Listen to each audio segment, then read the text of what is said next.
black tuxedo offset Telecaster Jazzmaster hybrid. With it being New Year's Eve, it seemed kind of appropriate that the guitar build I would work on would be basically a guitar dressed in a tuxedo. Well, maybe, but without a bow tie. I was looking on eBay, and I found an MJT Offset Body that has some very unique specifications. The offset body is alder with a black nitro finish and double binding.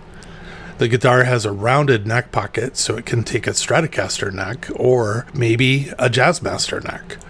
The body only weighed 4.5 pounds, and the control and pickup routings were all standard Telecaster. I had to get this. All of that sealed the deal for me. Talk about a unique guitar build. I've never seen an offset body with Telecaster routings that also has double binding, and the neck pocket is rounded so it takes a Strat neck. The only issue I really had with the MJT body when I got it was I wish it had been less relicked or potentially not relicked at all. I purchased the body, and a few weeks later the body showed up at my shop. I'm not sponsored by MJT, nor do I have an affiliate relationship with them. A few weeks prior, I had purchased a Fender American Professional 2 Jazzmaster neck to replace the neck on a Jazzmaster that I had also purchased at the same time. I have become a rosewood snob. There are a lot of really good rosewood necks on the market for reasonable prices.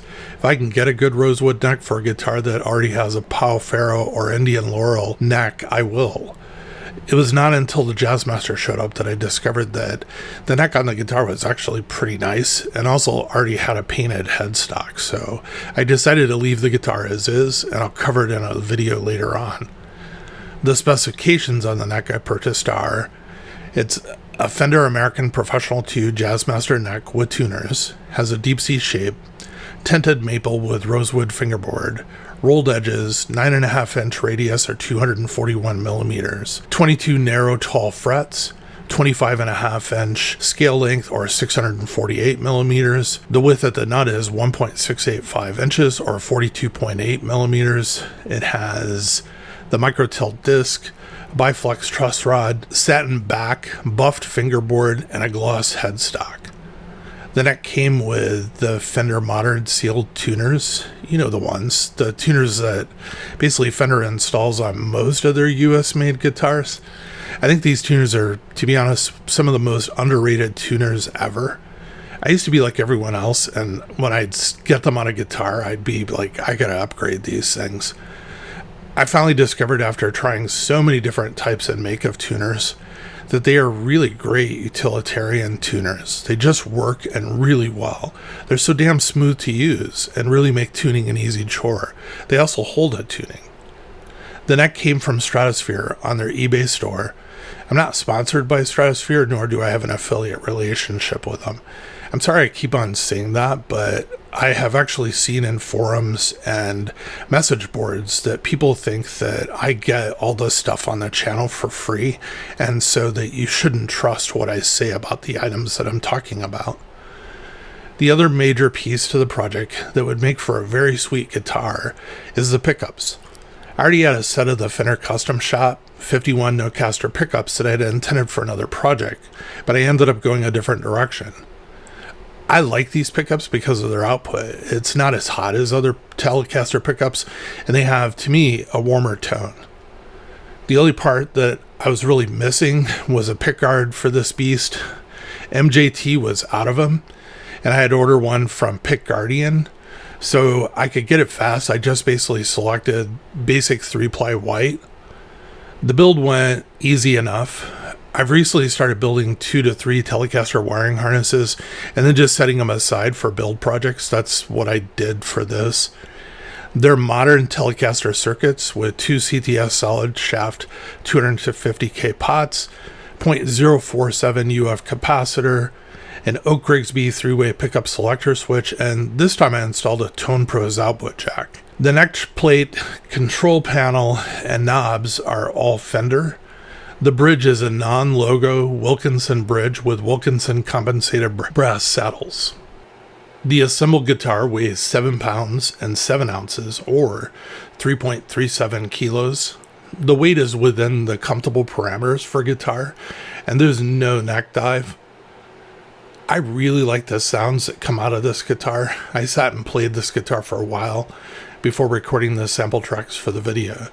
It has some of the nicest and warm sounds, just kind of makes me smile. It makes me sound better than I actually am as a player, which really isn't hard to do, but this guitar actually makes me sound pretty good. The only thing I may do is get a mint green or maybe even a reddish tortoise shell pickguard, something maybe kind of subdued that goes well with black. The pickguard on the guitar is great, it's just very white. Before anyone asks, she's a keeper. I don't see folks being willing to pay what I have into this guitar at the current market, so I don't see it going into the reverb store anytime soon.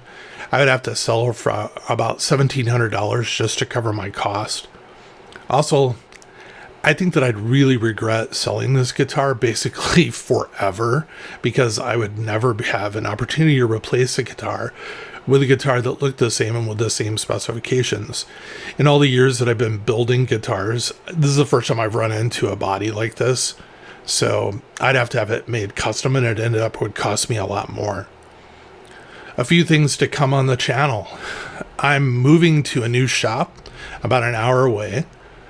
I also purchased a new camera mounting system and a new bench that will provide me with many different camera angles for the videos. That's kind of cool. And I'm planning on doing vlog style videos. That's where I actually sit and just talk with you. I've not really decided yet if they'll be live or not. Maybe. I'll ask you for questions prior, and then I'll answer them with me on camera. I purchased a really cool guitar mounting system for the walls in the new shop that would go up behind me. It's what larger guitar stores use. It's really neat. I also have an LED lighting system that will have a computer-controlled light behind each of the different guitars. It should look really cool on camera. I wanted to say something that I really appreciate the viewership in 2024, and I really look forward to presenting new content in 2025. I truly hope that we all have a good year. So, Happy New Year, my friends.